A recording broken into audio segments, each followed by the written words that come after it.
Un forgeron qui veut forger une arme, il va dans son stock de barres de fer, il coupe un morceau et il le retire du lot. Il le met dans le feu et quand le morceau devient rouge, il le retire et il commence par le façonner. Il le tape. Il lui donne une forme en fonction de l'arme qu'il veut avoir. Avec le temps, l'arme est prête pour être utilisée.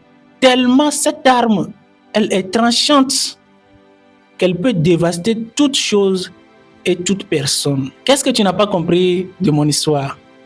Donc tu n'as pas encore compris que avant que Dieu ne te rende mature, avant que Dieu ne te rende responsable, il faut qu'il te coupe de ta famille et il va te retirer de ta famille, te mettre quelque part. Tu seras isolé, tout seul. Il va te faire sortir dans toute relation inutile pour aller te mettre quelque part, seul. La solitude. C'est dans la solitude que Dieu prépare les bons leaders. C'est dans la solitude. C'est dans l'isolation que Dieu prépare les bons leaders. Donc, si tu veux que Dieu soit l'artisan de ta vie, prépare-toi à affronter la solitude. Nous voulons tous réussir, mais nous ne voulons pas rester seuls. Alors que le processus de Dieu, c'est la solitude.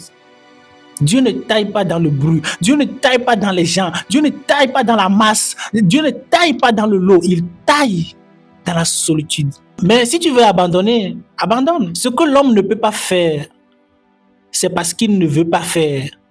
Mais s'il veut le faire, il le fera, même si ça doit lui coûter la vie.